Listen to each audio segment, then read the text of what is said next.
Je vous salue dans le puissant nom de notre Seigneur Jésus-Christ. Bien-aimés, que la paix de Dieu soit avec vous. Nous sommes à l'émission Fraîche Rosée, dont le but principal est votre transformation en vue d'un épanouissement personnel complet. Le titre de notre message de ce jour est le suivant: Dieu exige le changement. Et je répète, Dieu exige de nous le changement. Qu'est-ce que nous pouvons entendre par cela?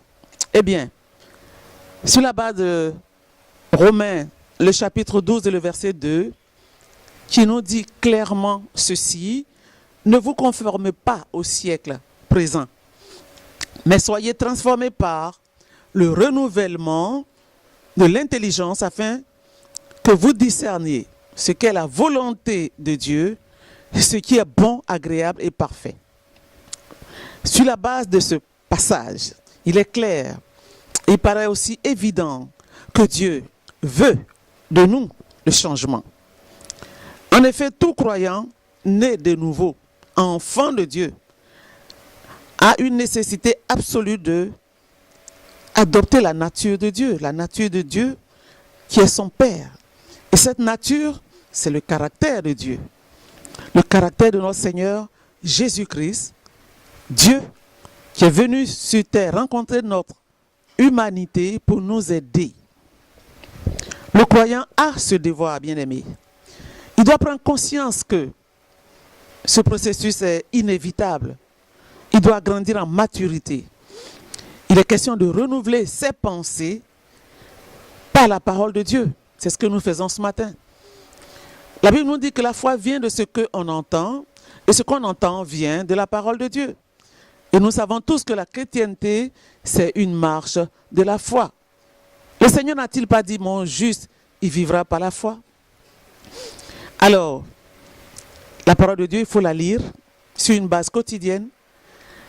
Il faut la méditer. L'étape est très importante. La méditer pour que ça soit intégré à tout notre système. Et enfin, il faut la pratiquer, en faire un style de vie. Nous devons être complètement alignés sur ce que la parole de Dieu nous préconise, voyez-vous. C'est à cela que nous sommes appelés. Il y a donc nécessité de quitter un état ancien pour rentrer dans un autre état d'être, en tout cas, afin d'être vraiment transformé par ce processus qui est, je le répète, inéluctable, afin d'avoir des chrétiens matures, des chrétiens sur qui Dieu peut compter, des chrétiens qu'on peut appeler fils de Dieu et non plus enfants dans la maison de Dieu. L'ancien caractère dont je parle, c'est le caractère qui est dominé par les désirs de la chair. La Bible nous parle de marcher selon les désirs de la chair et marcher selon l'esprit. Et le Seigneur dit dans sa parole: si vous marchez selon l'esprit, vous vivrez, mais si vous marchez selon la chair, vous mourrez. C'est la Bible qui le dit. Mais quel est le but de ce changement que Dieu exige de nous? Eh bien, le but, c'est de porter du fruit. Et la Bible en parle encore dans le livre de Galates, le chapitre 5 et le verset 22. On nous présente le fruit de l'esprit. Et le fruit de l'esprit est composé de 9 vertus. Nous avons d'abord l'amour. Nous avons ensuite la joie. Nous avons la paix, la patience, la bonté, la bénignité, la fidélité, la douceur et la maîtrise de soi. Eh bien, c'est cela le caractère de Jésus-Christ qui est notre modèle. Quels sont les avantages de tout ce processus?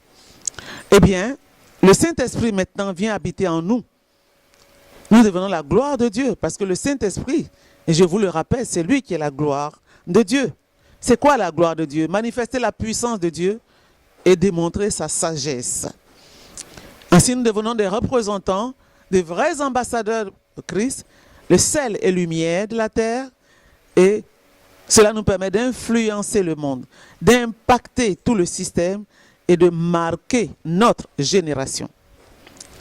Ah, quelqu'un va me dire: mais c'est difficile tout ça. Le Saint-Esprit est là pour cela. C'est lui qui est notre consolateur. Il est notre aide que le Seigneur Jésus nous a envoyé. Ce but va nous permettre l'aide du Saint-Esprit, de renverser toutes les hauteurs qui s'opposent à la connaissance de la parole de Dieu, qui s'opposent à l'obéissance complète de l'Esprit de Dieu.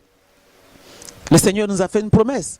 Si vous êtes docile et obéissant, vous mangerez les meilleures productions du pays, les meilleures productions du royaume de Dieu.